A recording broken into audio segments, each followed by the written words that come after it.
Hello everyone, this is Amritpal Singh. Welcome to the next video of our programming language series. In this video, I'll be talking about Dplyr package.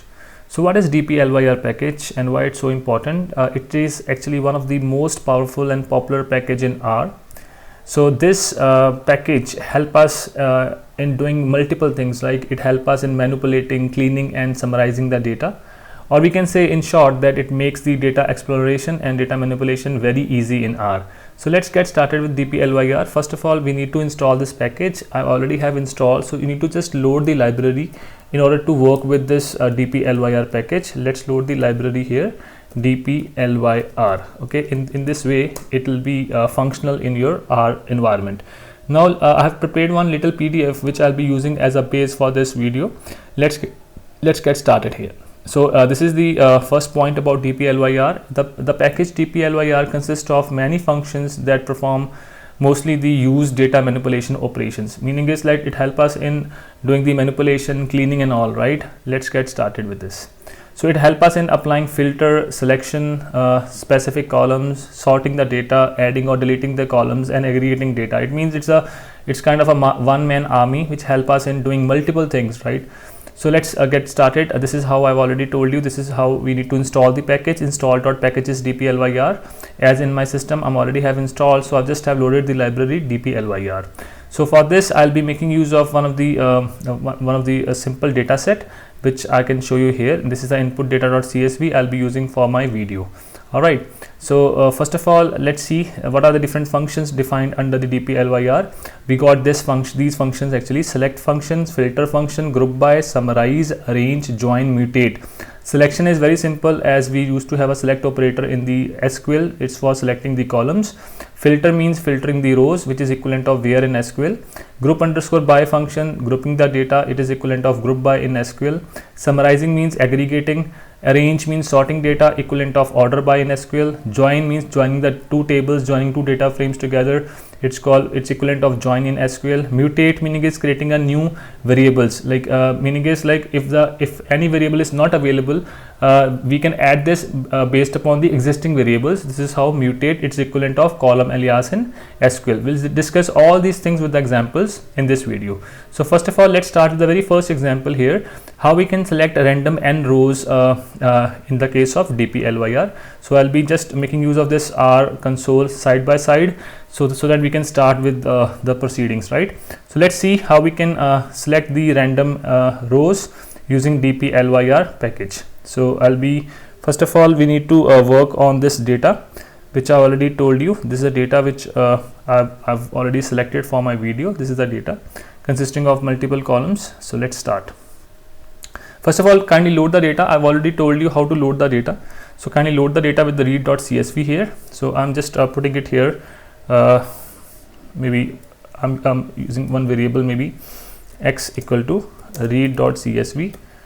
So the data name is input data.csv. It's available in my home location itself, so I don't have to give the complete path here, input data.csv. So here I'm loading this, right? And you can see it here, it's got loaded, right? So let's get started with the first point. Okay, first is how we can select random n rows. For that, we have a sample underscore m function available, with the help of which we can do it. Sample underscore n function, and in this case I want to load x. I want to select maybe 3 rows, right, out of this. This is how we can select the 3 rows. Actually, this data set is little lengthy, that's why you are seeing it in this fashion. We have multiple columns available right from a state to year 2015. So this is how it's showing like this, right? So this is the first little function, sample underscore n. X means data set, comma, the number of rows you want to print, right? This is how we can do it. This is the sample underscore n function, select random rows from data frame. Second parameter of the function tells our number of rows to select. And this is the simple syntax that we can use for it.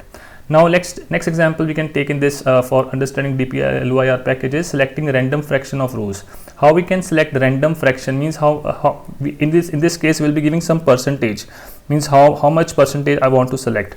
For that, again we have a sample underscore frac available as a function, and x comma I'm giving here 10%. I want to select 10% of rows, right? I given 0.10. So in this way 5 rows got selected.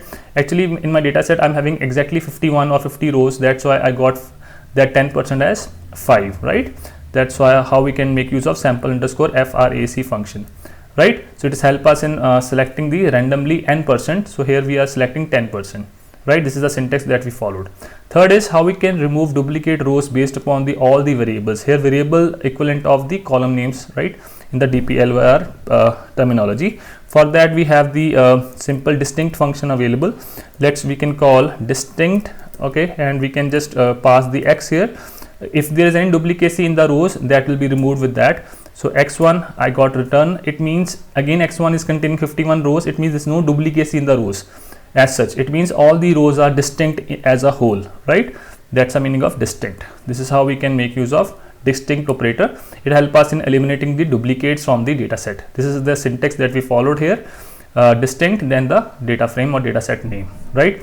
Next is we can also use this option. In this case what happen is, like I want to make use of distinct on two variables, okay? Then I want to also keep the other variables as well. Keep underscore all dot keep underscore all equal true, meaning is I want to keep other data as well, okay? Other variable I want to retain of the output data frame. So let's do it here. So in this case if I'm going with the same syntax, x2 equal to distinct, all right, and I'm just making use of x, and I'm just keeping two column, just one column here, index, okay? This is the distinct. I want to check out that what are the different distinct values available in the index column, but I want to print other columns as well correspond to it. So for that, dot keep underscore all equal to true. So let's see what happened. In this case correspond to the index, so 19 rows got selected, right? So total 19 rows got selected, means like although the distinct operator worked on only one column, but the correspond to that column other data got displayed as well with the help of keep underscore all operator or all parameter, right? Moving further, in this same way, actually we can also put the distinct operator on more than one variable as well. In this case I'm putting it at index and year 2010, and I'm also keeping all equal to true, right? Moving further, then we have another function that very important function we got in the Dplyr. It's called select function. It helps us in selecting only the desired variables.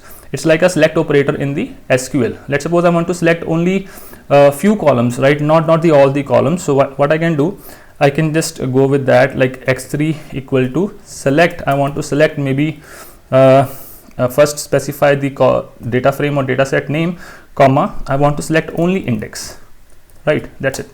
So let's see what we got in x3. Only the index got returned, right? Because index has a lot of duplicacy. That's why in a previous example I got 19 rows got displayed over there, right? This is how we can select. In the same way, you can see it here. We can only select the index column. Now next point is how we can drop few variables. We can drop few variables just to put the minus sign. Simply put the minus sign in your before the variable name or the column name, that variable will be dropped, right? This is how we can do it. Although I'm not dropping it right now because I require these columns further as well. So this is how we can do it. Select the first of all specify the dataset name, comma, minus index, comma, minus state. It means index and state will not be considered further. So the other columns will be retained. It will be displayed, right? This is how we can do it. All right, if you want to see, like, let me do it again. So I'll be again reloading the data later on. So in this case equal to select, I want to select x, and I'm wanna get rid of index and get rid of state. All right, so x4 now will not be having index and state. You can see it here. There's no index, there's no state available, it got dropped. All right, this is how we can do it. So let me rewrite the things again so that I may get the x again intact. All right, I got everything back. All right, moving further, selecting or dropping variable starts with a. So sometime what happen is if you want to select some data, select or drop some variable based upon certain condition. So how we can do it? For that we have multiple functions available. So one of the function is starts underscore with. Let's suppose I want to see how many columns are starting with a or how many columns starting with something else. Let me do it. So in that case I'll be using x5 equal to select X. Now I'm just putting it here, starts with, it is defined under the dplyr package. I want to put here S, right? Let's see if there's any column available with the S.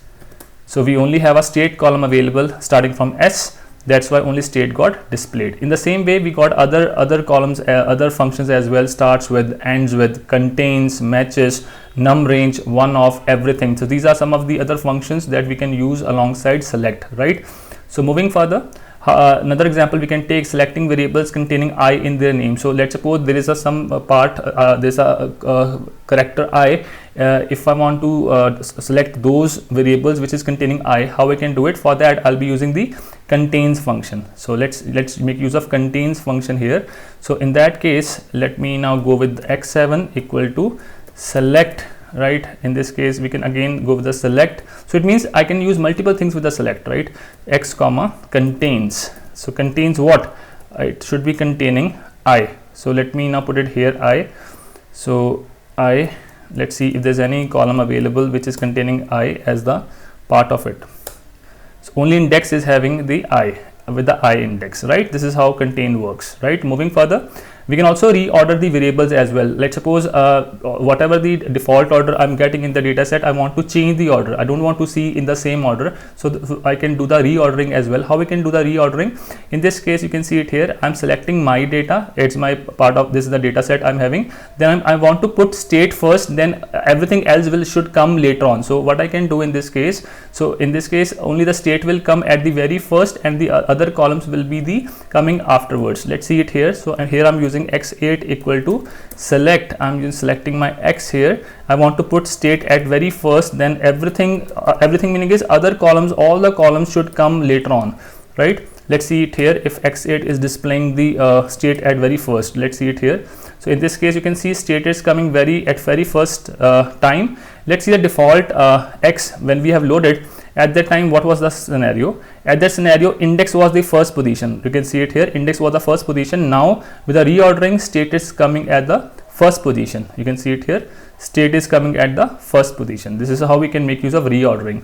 Moving further, we can also do the renaming of the variables with the help of dplyr package. For that, we have a rename function available. For that, the function says that rename, then the dataset name, comma. Here you can give the new name of that index column. Let's suppose I want to rename index to the index 1. Let's see it here how if it's working with us or not. For that, I'm using x9 equal to, so I'm using a rename function, rename, then what, give the dataset name, comma, new name. Let's suppose I'm putting here new index equal to index, older name index. So in this case, we can do it, right? So let's see, x9 now is having rename, renamed or not. You can see it here, it's now new index. Okay, although we can also check the names function as well, names x. Now, sorry, names not x, it's x9.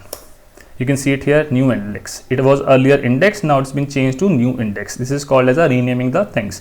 Next is how we can filter the rows.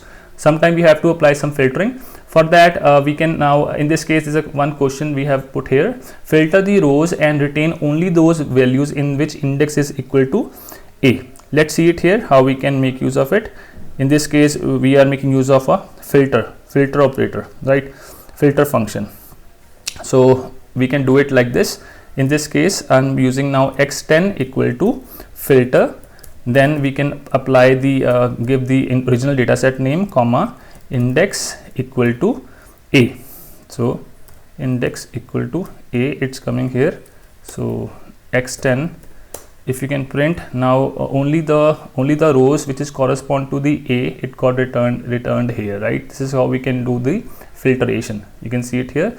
The same syntax has been displayed here, filter, then followed by the original dataset name, comma, index equal to A condition. This is how we can do the filtering. Moving further, how we can now select multiple things, means in our queries there can be a multiple selection criteria as well. So in this case, your other things will come into play. Let's see it here, some examples. So in this case, first operator we can use it as in operator. It can be used to select multiple items. Let's say take some example of it. Let's suppose I need to select the rows against A and C in the column index. So how I can write the query correspond to it? For that, I'll be using in operator. In that case, I'm using x11 equal to filter. So it'll be the part of filter. Then specify the previous one, which is called maybe new index, because new index was changed in x10 or x9. Let me check out where I'm having new index available.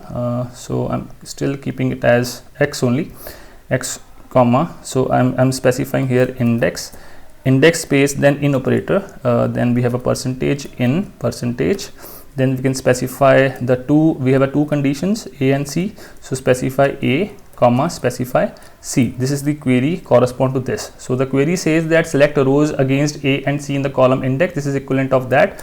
Let's see now with the answer. It's x11. So I got the only those rows in which index is equivalent of A and C. You can see it here. So this is how we can make use of in operator. It's a multiple criteria, right? Another thing we can also use it like AND condition. How we can make use of AND condition in the selection criteria. Let's suppose this is the we have a one little question available. We need to print the data for A and C in the column index, and income is greater than 1.3 million in the year 2002. So how we can write a query correspond to it? For that, I'll be using AND operator. So for that, so the same query it will be same query, but it will be a AND condition. So I'm putting it here x12. So here after this we need to give the AND operator. Then we can give year 2002, which is having condition more than 1.3 million. So here I'm putting 1 3.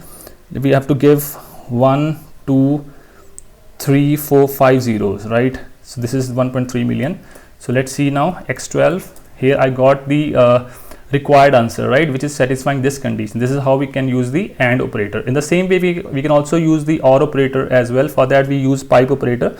So in that case, the same query will be there. So instead of AND, I'll be having OR operator. So here I'm putting here OR with the help of pipe operator, right? Here I'm putting it as x13. So this will be the answer for x13, right? This is equivalent of x13 answer. So in this case, either A or C. So either both the condition give true, so the answer will be returned. This is called OR operator with the help of pipe operator.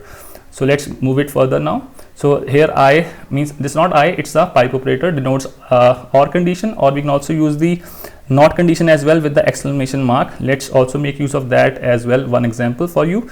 It's now I'm going with the x15 now, equal to filter again, filter. Then I'm putting as x comma. I'm putting now the NOT condition, not index. Then again we have percentage in percentage, right? Same condition C, and I'm putting it here A comma C. So in this way we can use the NOT operator. So x15, it will be the opposite answer, right? This is how we can make use of NOT condition. Next we have a contains condition, right? So for that we have a one operator available called grepl. So grepl is actually used for the pattern matching. I've already have explained in the regular expressions as well. Sometimes we have to define some patterns for searching. We have a grepl function available for that. Let's see. So grepl function is used to search for a pattern matching. So let's take one example. Fetch the records wherein the column state contains AR in their names. So let's see how we can make use of grepl for searching something with the pattern. For that, I'm using x16 equal to filter. So for that, this is x is my original data, comma grepl, grepl. So in this case, specify the pattern. I'm giving pattern as AR, and so comma, then we can give the state. So wherever the state containing AR, it will be returned here. So x16. So Arizona and this state has the AR in their name. So only those states got returned. This is how we can use the grepl, right? This is the exact query of grepl, right? Moving further, how we can now summarize selected variables. We have a summarize function available in the this Dplyr to summarize the data. Let's make use of summarization. How we can use that summarize. Let's suppose I want to calculate mean and median for the variable or the column year 2015. For that, let's see how we can make use of summarize operator. Very simple. Let's clear the screen. Summarize is the keyword, summarize. Then give the x as the data. So I can give some alias. Let's suppose alias is underscore mean equal to mean of which variable. It is y 2015, right? And the same way we can also specify the median as well.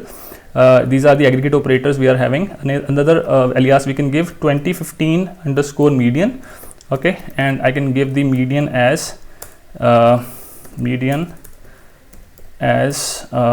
y 2015. So in this way we can do the summarization. Let's see. So I got the mean and median of the year 2015. This is how we can make use of summarize variable, right? Summarize, right? So in the same way, this is the exact query which I have written on the terminal. Sometimes what happens is we need to summarize multiple variables. Instead of one variable, we can also summarize multiple variables as well. For that, I'll be using the query called summarise at.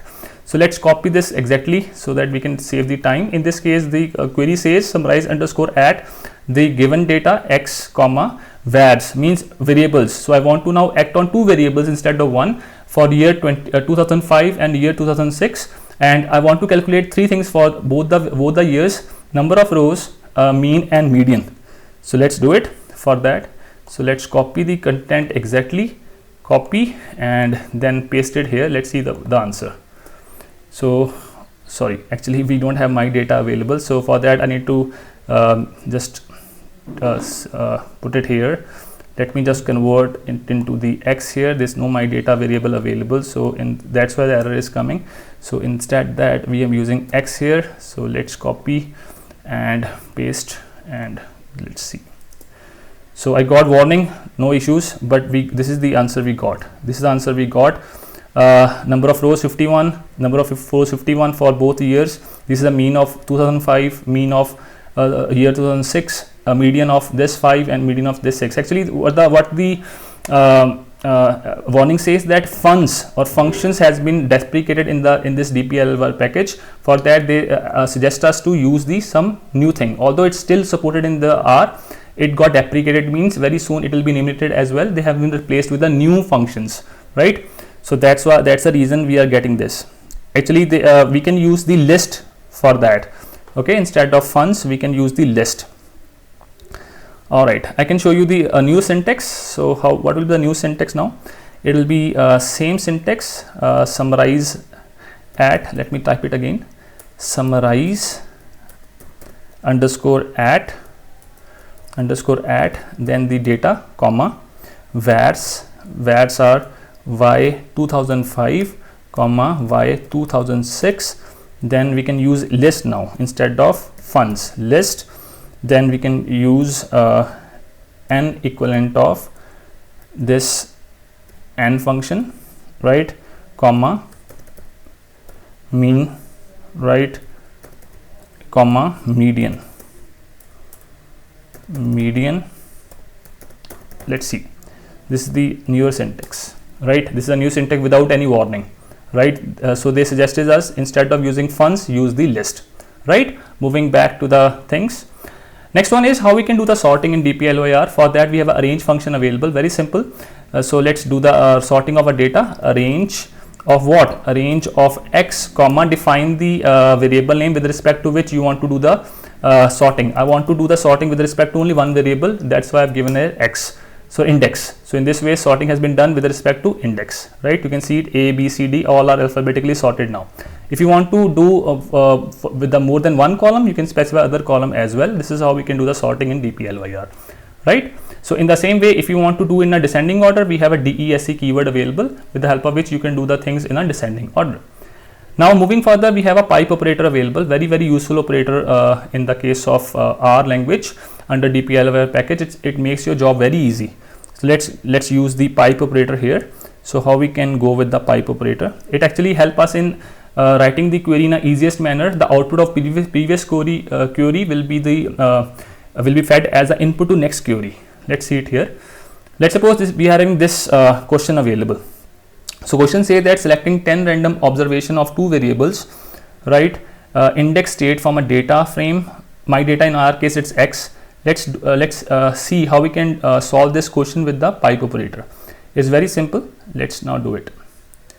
For that we need to write a query in this fashion. So the query says any variable equal to x, then pipe operator, okay, it'll means output of x will be served to the this operator select and selecting the columns index comma state, right, and again put a pipe operator. So pipe operator again, and the output of this select will be fed into the sample, which we already have learned, sample underscore n10. So this is the query correspond to it. So this is the thing, like selecting 10 random observation of two variables index state from a data frame, my data or x. This is how we can do it. This is the meaning of pipe operator. It means output of previous query will be fed as an input to next query. This is the meaning of pipe operator. You can make any lengthy chain as well, right? You can keep on adding your data to the pipe operator. It keep on working. Moving further, this is the query we can do without it. This is the query without pipe operator. This is the query with pipe operator. Both will give you same answer, right? Sample underscore n select my data comma index comma state comma 10, and this is the query we already have written for the pipe operator. Next we have a group underscore by.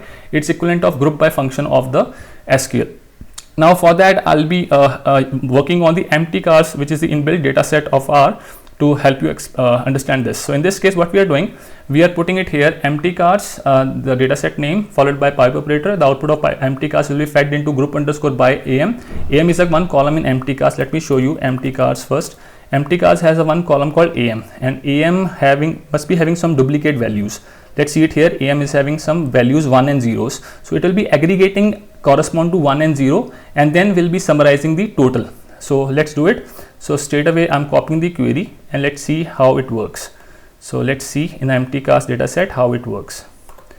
So in this case I got that there are total 19 zeros, right, and there are total 13 ones correspond to it, right? So in this case we are doing summarization, like I want to know the total of zeros and ones. Okay, n means here number of rows. So in this case I got there are 19 zeros, there are 13 ones. So how it working? So and we have empty cars. The output of empty cars fed to group by. So it has clubbed the all ones together, all zeros together, and it adds.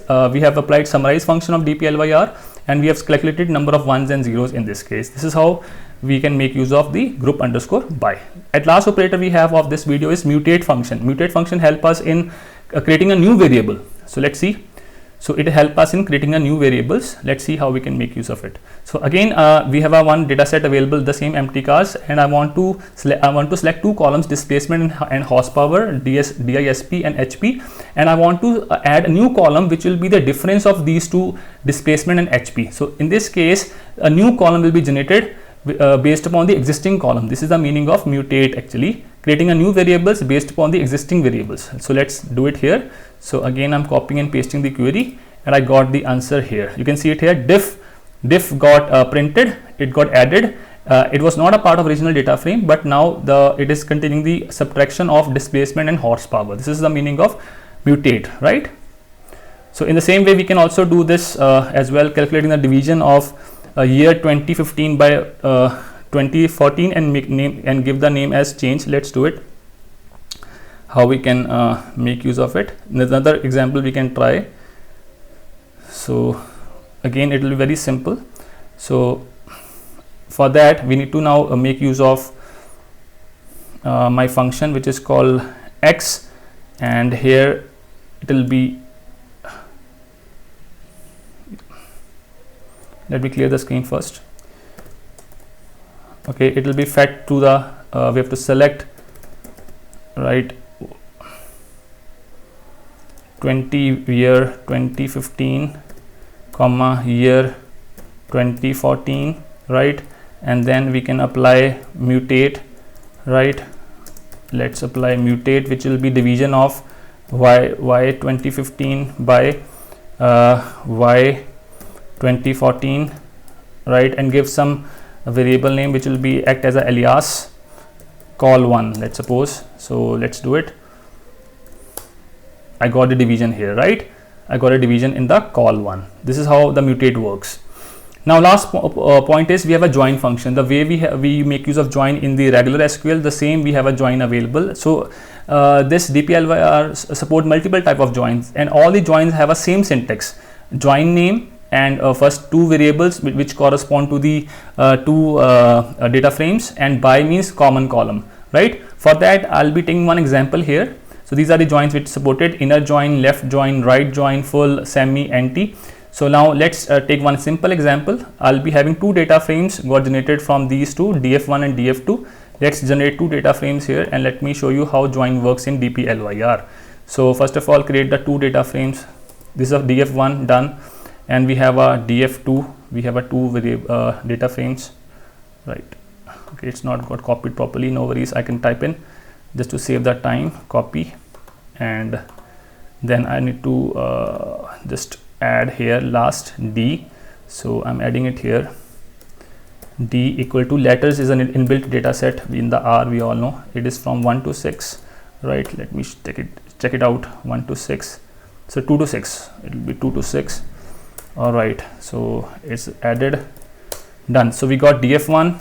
This is the first data frame. Df2, second data frame. Now let's apply the joins here. So join can be applied with this syntax. So very simple one. Df3. Let me copy. Df3 equal to inner means it will be resulting the common data. So let's check it out. It's been done. So df3 give you the common answer here, because 1 and 3 is common. 1 and 3 is common as IDs in both the data frames, right? So this marks the end of this video. I hope you must have understood the Dplyr package. If you have any question, guys, do comment on my video. Thanks for watching, guys. See you in next video.